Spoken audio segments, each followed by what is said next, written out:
Okey, ni dengar tak? Okey. Alright, tadi bercakap panjang, rupanya tak ada orang dengar. Aduh, ya Allah ya Tuhanku. So tadi, jap, tanya jap respon. So dia orang memang tak dengar langsung ke?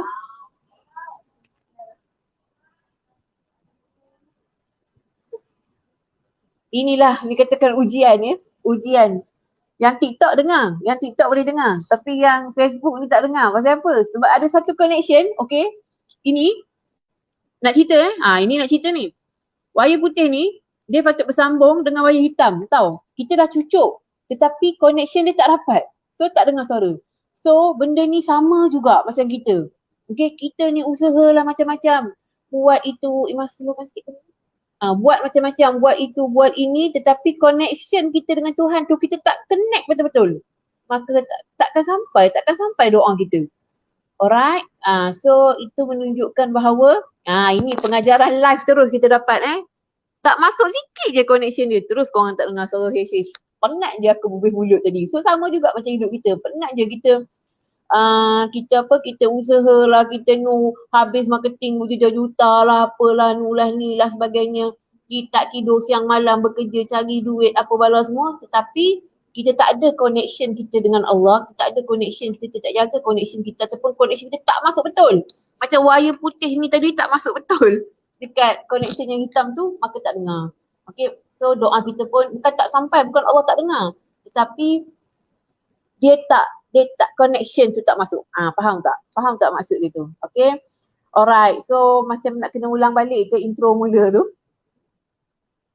Kita ulang sikit lah Amalan magnet rezeki ni, okay, macam Hehi dah cakap tadi, yang Hehi cakap seorang-seorang tadi, kita insyaAllah hari ni kita share 8 amalan magnet rezeki. Andai kata anda tak mampu nak buat ke 8-8 ni, anda tak mampu nak buat sepenuhnya, anda buatlah 7. Tak mampu 7, anda buat 5. Tak mampu 5, anda buat 3. Tak mampu nak buat 3, at least anda buat 1. Okay, lakukan secara konsisten amalan ini insyaAllah.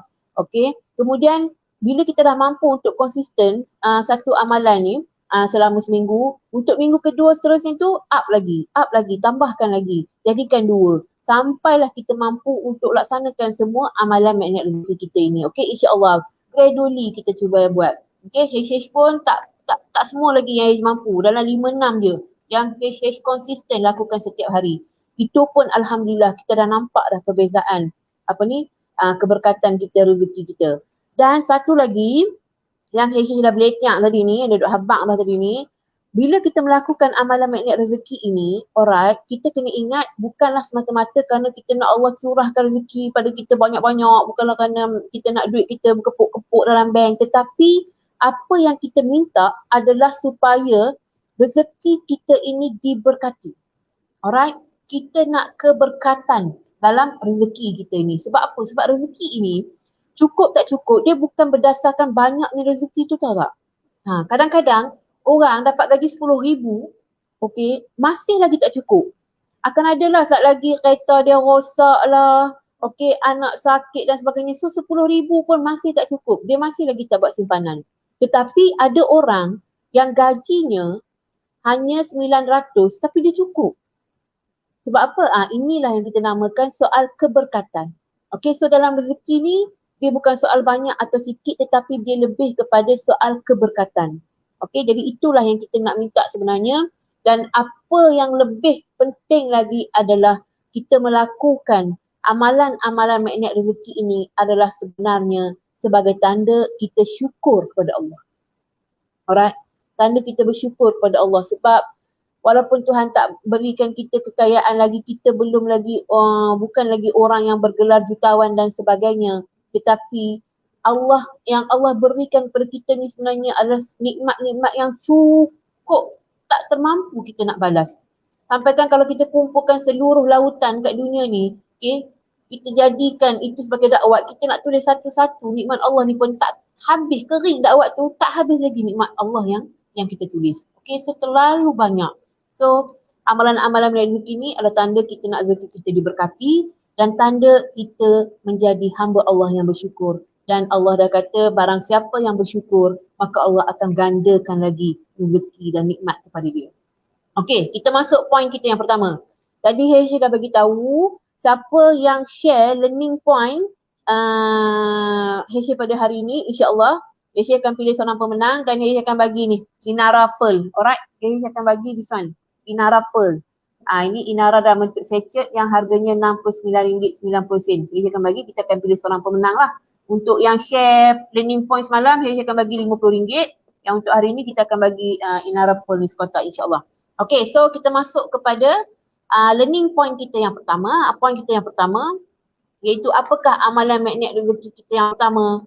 Yang pertama semestinya adalah kita kena jaga solat 5 waktu. Alright. Inilah perkara pokok, inilah perkara tunjang yang perlu kita buat. Kadang-kadang kita menganggap benda ni remeh. Kita selalu anggap benda solat ini satu benda yang remeh. Anak-anak kita pun kita lebih suka paksa anak kita berpuasa daripada paksa anak kita semayang. Kita lebih happy anak kita puasa, kita boleh cerita ke orang, wah anak aku ni umur baru 6 tahun. Dah puasa penuh, boleh puasa penuh. Bulan Ramadan. Tetapi kita tak mengambil berat pun dengan semayang. Bila buat semayang, tak payahlah suruh dia semayang, kesian dia dah puasa. Padahal kalau ikut dalam rukun Islam, yang sembahyang tu dulu baru puasa. Kena jaga semayang sebab semayang ini adalah tiang agama. Macam kita buat rumah tak ada tiang, nak buat rumah macam mana? Kau nak pakai apa? Kau nak gantung pakai tali? Memang tak kukuh. So sama juga.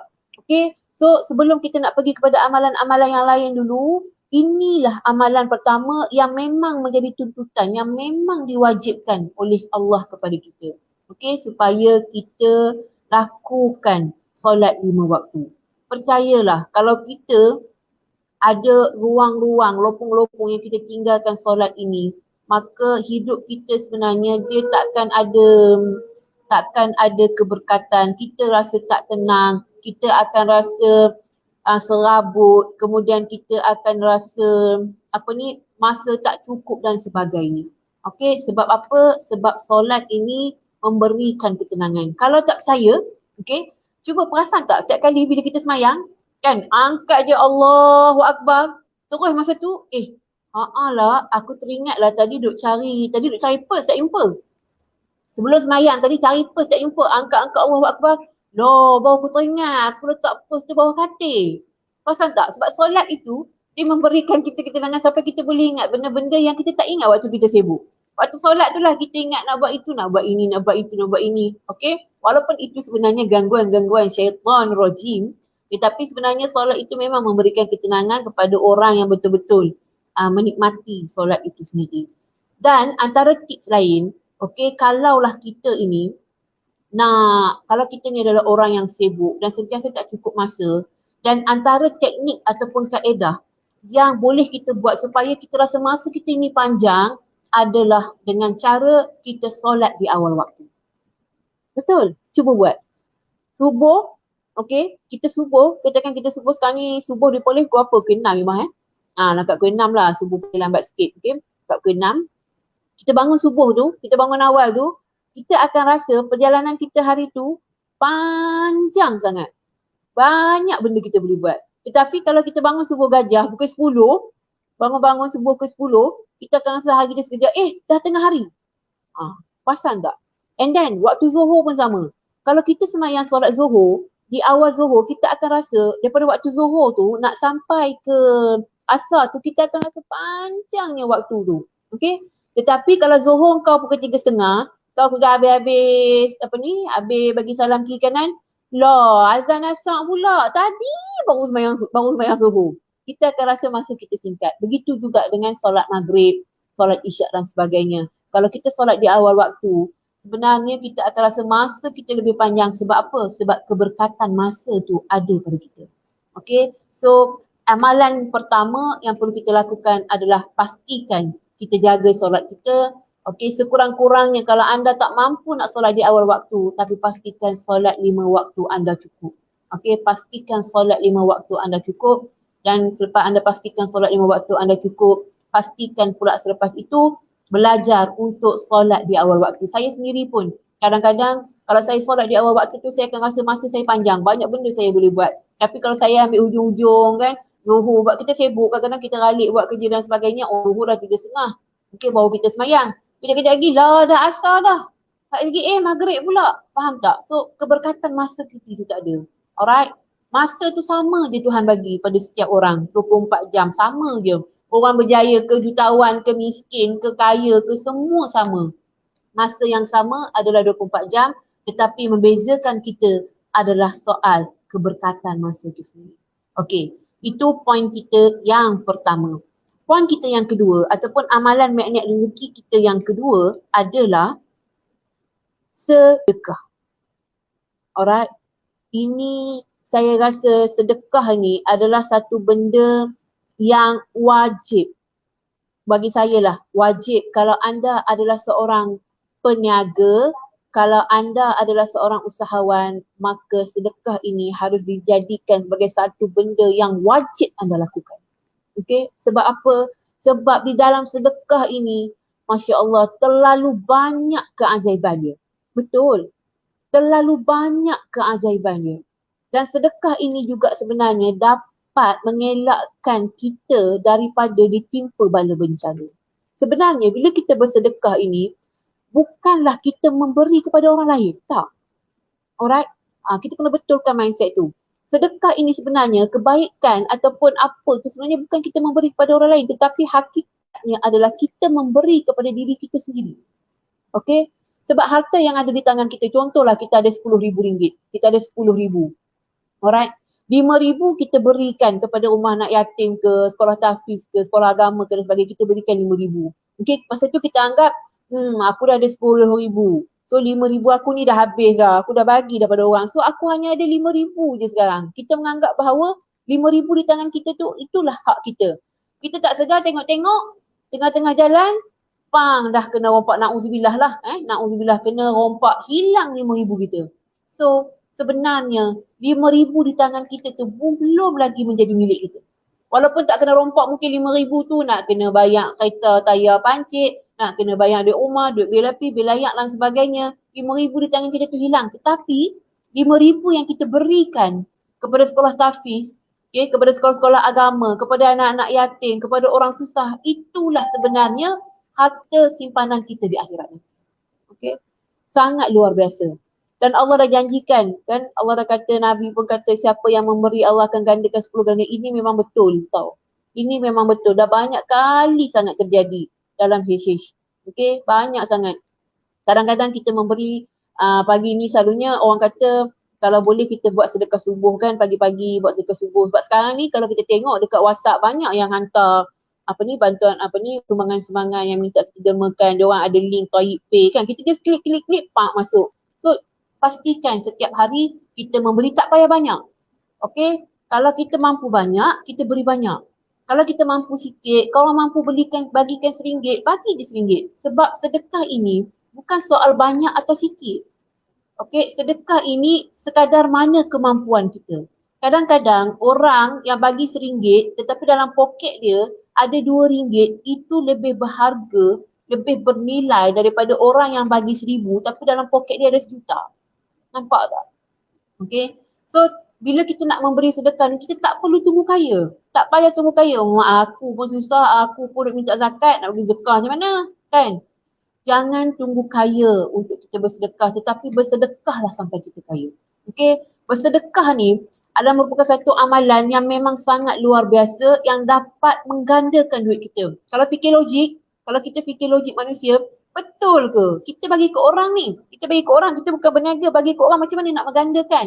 Itulah kelebihan sedekah. Itulah keajaiban sedekah yang telah Allah ajarkan kepada kita, yang Nabi ajarkan kepada kita. Kelebihan sedekah itu. Okay, saya nak bawa satu cerita. Satu cerita berkenaan dengan seorang sahabat Nabi. Saya nak cerita sekarang ke? Sebab banyak sangat poin ni. Nantilah. Tengok di ujung-ujung. Kalau saya ada mood, berapa ramai? View kita ramai tak? Tak apa, view pun tak ramai lagi. Kita tunggu ujung-ujung sikit baru kita cerita lah sikit tentang kisah ni lah. Saya suka sangat kisah ni. Nanti saya cerita di ujung. Kalau boleh anda remindkan lah. Okay. So, amalan kita yang kedua, kita kena ingat Dia macam ni lah, konsep sedekah ni, okey, dia macam satu tasik. Okey, satu tasik yang ada air yang banyak, okey. Air itu dia akan berkarat.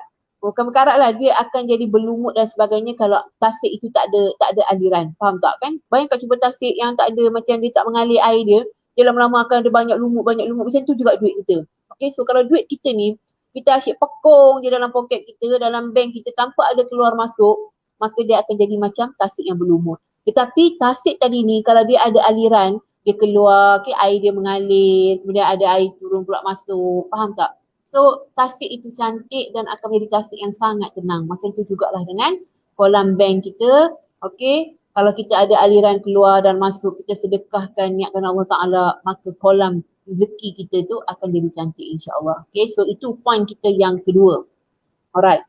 So yang ketiganya, point kita yang ketiga, terus terang cakap, yang ini pun HH sendiri pun masih lagi tidak konsisten untuk melakukannya, adalah qiyamul lail. Okay.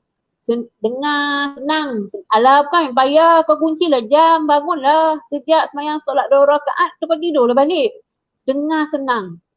Nak buka mata tu, kan? Kau tekan kau kunci jam pukul 4, kau nak buka mata, kau nak langkah kaki keluar daripada selimut tu, oi bukan mudah, tambah-tambah sekarang hujan. Buka pula aircon, it's not easy. Jadi sebab itulah kenapa Allah bagi satu ganjaran yang sangat besar kepada hamba dia yang berqiyamul lail, yang bangun malam. Satu nikmat ketenangan yang sangat luar biasa. Tetapi andai kata kita masih lagi tak mampu untuk nak bangun malam, sembahyang semua dan sebagainya, sekurang-kurangnya kita lakukan solat sunat 2 rakaat sebelum subuh. Saya rasa ini semua mampu buat, okey? Katakan subuh pukul 6, kalau subuh pukul 6, kita kunci jam pukul 5.50. Kita bangun, kita ambil wuduk, sebelum subuh tu kita buat solat sunat 2 rakaat. Okey? Ini orang kata apa? Nikmat ataupun harta yang paling besar jika nak bandingkan dengan harta-harta yang lain. Memang sangat luar biasa, dan selain itu, jika kita lakukan amalan ini, sebenarnya dia boleh menjauhkan kita daripada menjadi benteng lah kepada niat jahat dan amalan-amalan jahat orang lain. Okay? Sebab dalam dunia bisnes ini, orang yang nak tengok kita jatuh lebih ramai daripada orang yang nak tengok kita berjaya. Faham? Saya rasa anda yang berniaga kat sana, kat luar sana, anda pun tahu. Orang yang nak tengok kita jatuh sebenarnya lebih ramai daripada orang yang nak tengok kita berjaya. Kadang-kadang mungkin ada di antara mereka yang depan kita, okey saya doakan awak all the best, keep it up dan sebagainya lah, macam-macam kan. Tetapi sebenarnya, tapi sebenarnya mereka dalam hati ada perasaan dengki, dan mungkin yang lebih dahsyat lagi kalau ada pesaing-pesaing kita yang cuba melakukan perkara-perkara yang tak elok kepada perniagaan kita. Benda ini tidak mustahil. Kita tidak mahu bersangka buruk kepada orang, tetapi benda ini sudah banyak kali berlaku. Dan insya-Allah dengan amalan qiyamul lail tadi, selain daripada menjadi magnet rezeki kepada kita, dia juga boleh menghalang kita daripada terkena niat jahat orang lain. Bayangkan, bila waktu tengah malam ini adalah waktu antara kita dengan Allah sahaja. Waktu antara kita dengan Allah sahaja. Hanya kita berdua, tak ada orang lain. Okey, masa ni kita minta sepenuh-penuhnya. Kita menangis, kita merayu, kita minta, ya Allah tolonglah aku, ya Allah, aku nak ubah hidup, aku nak bantu rezeki, aku nak bantu keluarga aku nak bantu pasangan aku nak bawa mak ayah aku pergi ke Mekah dan sebagainya. Aku nak tolong mak ayah aku untuk sempurnakan rukun Islam mereka, ya Allah. Aku nak tolong, ya Allah, aku nak bantu masyarakat aku, ya Allah, aku nak bantu sahabat-sahabat aku, ya Allah, berikanlah aku kekayaan dunia dan akhirat, berikanlah aku ketenangan. Minta sungguh-sungguh dengan Allah. InsyaAllah Allah akan makbulkan doa kita. Walaupun Allah tak makbulkan di saat kita minta, tetapi Allah akan makbulkan perkara-perkara ini di saat dan waktu yang sebetulnya. Okey, kita hanya perlu bersabar dan bersangka baik dengan Allah. InsyaAllah semuanya akan okey. All is well. Kita idiot, all is well. Okey, itu poin kita yang ketiga. Yang keempat, amalan yang keempat yang boleh kita lakukan adalah solat sunat duha. Alright, ini pun passage masih lagi lopong-lopong. Alright, sebab apa? Sebab yelah kadang timing kita bekerja kan, timing kita bekerja, tetapi ini juga merupakan satu amalan magnet rezeki yang mana sangat hebat. Okey, yang mana saya rasa kebanyakan jutawan-jutawan yang melakukan amalan ini menjadi amalan harian mereka, malahan mereka telah menganggap seolah-olah solat sunat duha ini bagaikan solat sunat wajib. Solat sunat wajib pula, bagaikan solat wajib dah. Okey, so sehari mereka akan sembahyang 6 kali sehari, menjadikan duha ini, sebab duha ini bukan hanya sekadar kita nak minta kepada Allah supaya kita diberikan rezeki, tetapi lebih kepada kita nak bersyukur kepada Allah yang memberikan kita nikmat yang cukup luar biasa. Okey, kita bernafas ni kita bernafas. Cubalah kalau Allah lah katakan, okey, satu kali nafas ni aku campur tak banyak lah, 1 sen. Mampu juga nak bayar tiap bulan. Okey, ataupun Allah kata, okey, hari ni aku nak tarik nikmat hang bernafas seminit je. Boleh mati juga tu walaupun seminit saja Tuhan tarik kan. Okey. Jadi itulah nikmat yang Allah bagi. Allah bagi kita nikmat kesihatan, Allah bagi kita nikmat berkeluarga, Allah bagi kita nikmat ada sahabat, Allah bagi kita nikmat boleh hidup, boleh makan, boleh bercakap, okey, boleh mendengar dan sebagainya. Itu semua adalah nikmat yang Allah berikan. Maka duha ini adalah sebagai satu amalan tanda kita bersyukur kepada Allah Subhanahu Wa Taala. Okey, dan doa duha juga memang sangat-sangat sadu je kalau kita dengar kan.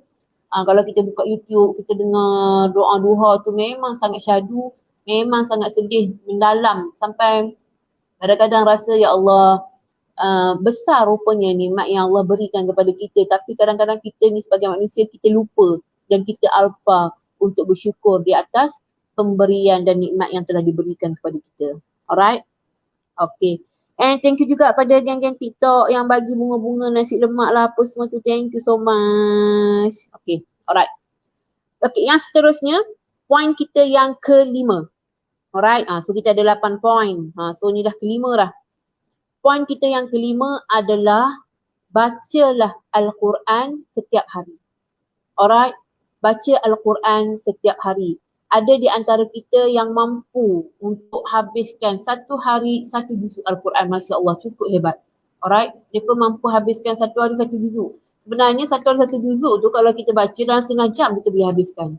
Alright, kalau siapa yang lancar tu dalam setengah jam pun kita dah boleh habiskan. Kalau kita yang lambat-lambat sikit kan, kita nak taranum lebih sikit, dalam 45 minit, tak sampai sejam pun kita dah boleh habiskan untuk sekali kita baca Al-Quran untuk satu juzuk setiap hari. Tetapi andai kata anda tak cukup masa, bolehlah sekadar satu muka surat pun jadi. Okey, bacalah. Kalau tak satu muka surat, bacalah 2-3 ayat. Bacalah. Okey, sebab baca Quran ini juga sebenarnya merupakan satu rahmat pada Allah. Sebab apa? Allah nak bagi tahu kita bahawa kau Husna hari ni kau ada masa untuk membaca ayat-ayat aku. Sebab Al-Quran ni merupakan ayat-ayat surat cinta daripada Allah. Okay, so Allah nak kau baca ayat-ayat aku hari ni. Aku nak kau baca surat cinta aku hari ni. Aku nak kau baca apa yang aku nak beritahu kau hari ni. Tetapi kalau kita ni adalah orang yang dah lama tak baca Quran, kadang-kadang kita kena check. Kadang-kadang bukan sebab kita sibuk, tapi sebenarnya Allah sendiri yang tidak mengizinkan kita untuk baca sebab terlalu banyak benda yang kita buat yang salah. Okay, yang kita tak minta ampun pada Allah, yang kita lupa Allah. Yang kita ni baca Quran bila mana? Bila kita sedih, bila kita ada masalah baru kita cari Allah. Bila ada kematian baru kita buka baca Yasin dan sebagainya. Tetapi bila kita seronok, bila kita sihat, bila kita dalam kesenangan, bila kita tengah duit banyak, kita lupa Allah. Okay, so jadikan Al-Quran ini juga sebagai satu amalan harian. Macam Hay sendiri, Hay suka amalkan selepas maghrib kan. Lepas maghrib tu tak banyak pun, kadang kita boleh satu muka surat pun dah okey. Okay, asalkan satu hari tu lidah kita menyebut kalimah-kalimah Allah, hati kita membaca surat-surat cinta daripada Allah, insya-Allah. Alright. Tetapi Al-Quran ini juga selain daripada itu, antara amalan yang menjadi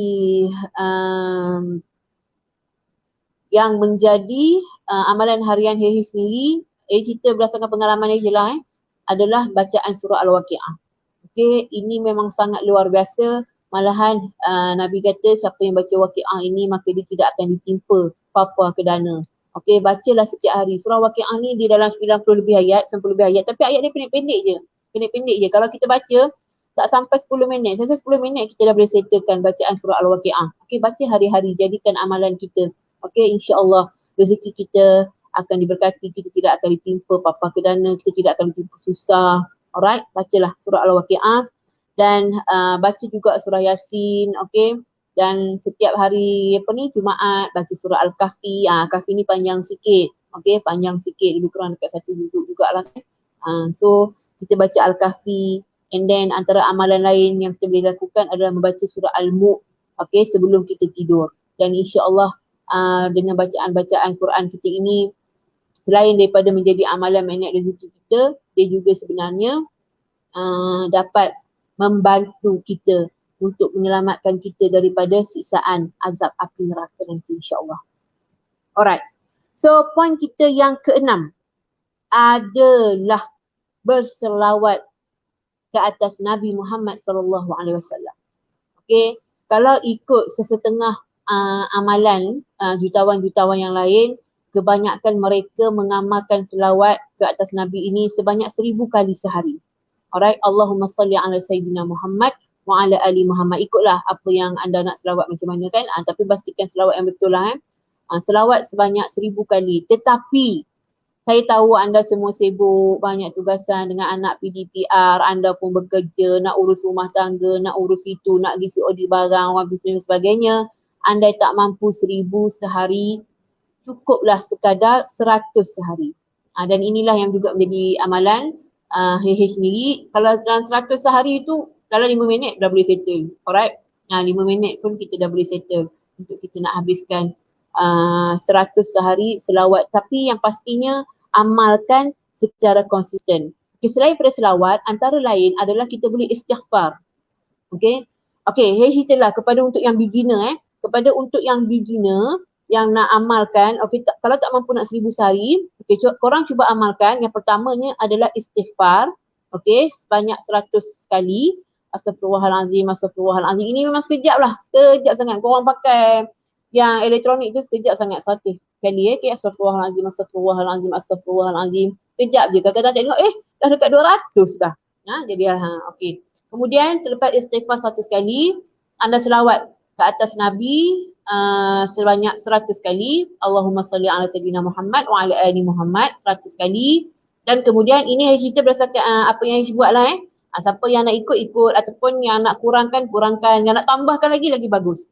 Okey. Kemudian amalkan selawat tafrijiyah. Ini juga satu selawat kalau yang anda buat memang menjadi amalan yang cukup luar biasa. Selawat tafrijiyah.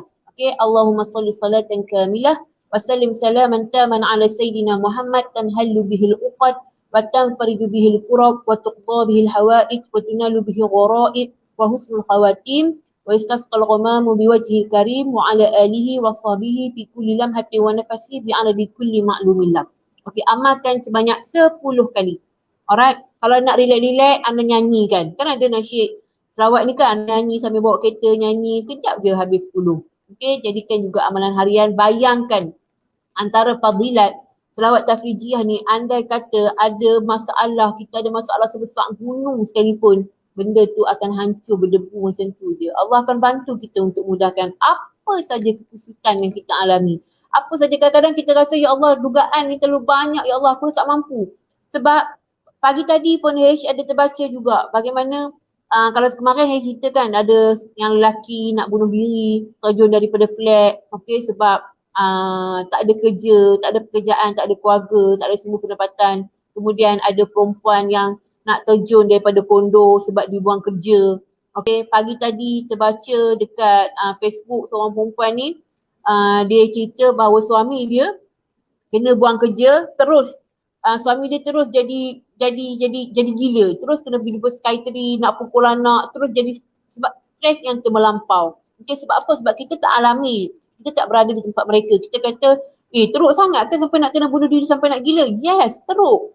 Kita tak alami tempat mereka, kita tak tahu apa yang mereka rasa.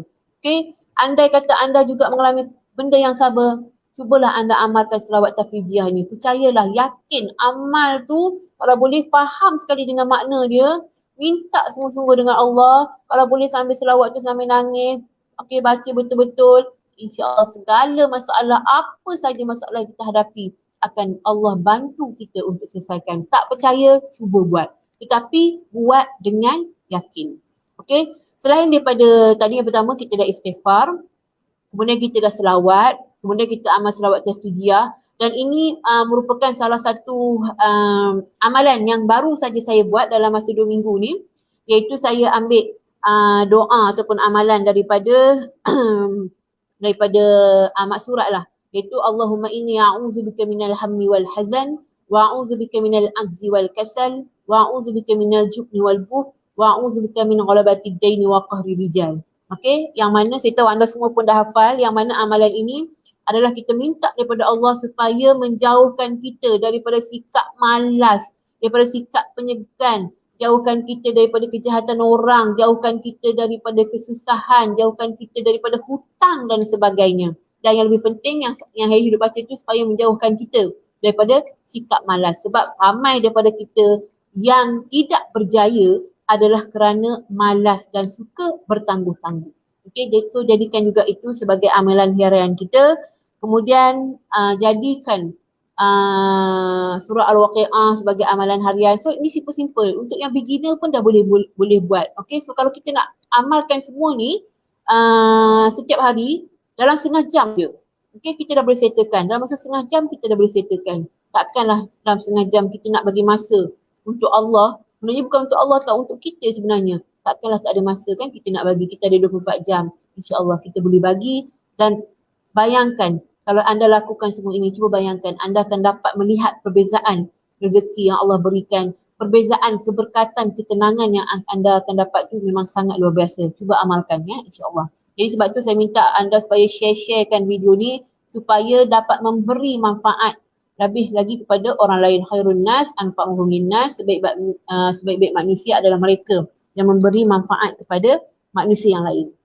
Okay, so point kita yang ke-6 dah settle, and then point kita yang ke-7. Point kita yang ke-7 adalah kita kena jaga hubungan kita dengan mak ayah kita, kena jaga hubungan dengan ahli keluarga kita, kena jaga hubungan dengan pasangan kita. Alright. Kadang-kadang kita ni dengan orang lain, lembut lidah. Pijak semut tak mati walaupun badan sebesar gajah. Pijak semut tak mati. Punyalah baik dengan orang lain. Okay, tetapi dengan ahli keluarga kita jadi garang. Dengan mak ayah tak nak sembang. Mak cakap sepatah, diam. Mak cakap 10 patah, sepatah baru kita jawab. Malas nak jawab dengan mak ayah. Tak jaga hubungan. Yang duduk jauh-jauh tak telefon. Walaupun PKP kita ada telefon kan, boleh call kan mak ayah hari-hari, call mereka hari-hari. Jangan seksa mereka dengan rindu. Mereka dah tua, mereka dah tak nak benda. Diorang tak nak sebenarnya harta duit kita sebenarnya. Apa yang diorang nak adalah perhatian kita. So jaga betul-betul hubungan kita dengan mak ayah kita, and then jaga hubungan kita dengan adik-beradik kita. Tengok adik-beradik kita kalau ada yang susah, maka kita kena bantu. Alright. Walaupun sebenarnya kita pun tak mampu, tetapi kita boleh membantu memberi sekadar apa yang mampu. Dan kalau ikutkan sebenarnya, kalaulah setiap daripada kita ini menjaga saudara dan adik-beradik kita, sebenarnya tidak akan ada orang yang miskin dalam dunia. Kalau masing-masing menjaga. Sebab itu kalau kita nak bersedekah, kalau kita nak berzakat, kita harus utamakan. Tengok dulu keluarga kita yang terdekat. Ada tak anak saudara kita yang susah? Ada tak cucu saudara kita yang nak sambung belajar, yang nak perlukan duit? Ada tak? Tengok dulu mereka, bantu dulu mereka, baru kita bantu orang lain. Okay, so kalau masing-masing menjaga saudara masing-masing, kita masing-masing menjaga saudara kita memberi sekadar apa yang kita mampu, insya-Allah tak akan ada orang yang susah, tidak akan ada orang yang miskin di dunia ini. Okay, so jaga betul-betul hubungan dengan mereka, dan insya-Allah dan kita akan dapat lihat rezeki kita akan lebih diberkati. Okay, hidup kita akan lebih diberkati. Rezeki kita akan datang mencurah-curah. Alright, percaya dan cuba buat. Okay, cuba jaga hubungan kita dengan sama-sama ahli keluarga kita dan insya-Allah. Alright, yang seterusnya, point yang terakhir, ini extra. Okay, extra point adalah setiap daripada kita tahu bahawa setiap manusia kita ada aura kita. Alright. Nah, setengah orang tak suka cakap about aura, tapi setiap kita ada aura. Sebab tu kadang-kadang bila kita jumpa orang, kita tak kenal pun orang tu, tapi kita rasa macam, tak best lah dia ni. Rasa macam, nak geram je, macam nak marah je gitu kan.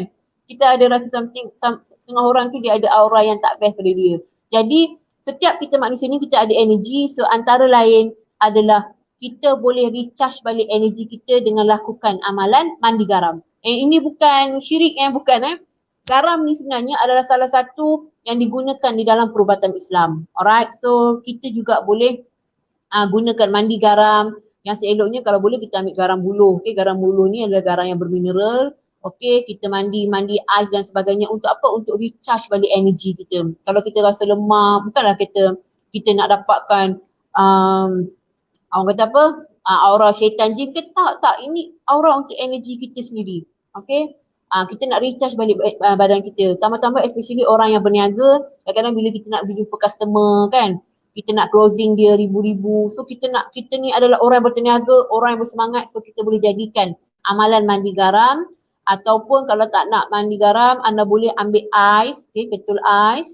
Anda letak dalam besen, boleh ambil garam, letak berperah limau, anda cuba rendam kaki anda. Dia akan tarik ni daripada urat kaki kan. Dia akan membetulkan balik urat-urat kita semua. Kita akan rasa satu energi yang luar biasa. Mula-mula buat, kita akan rasa sangat sakit.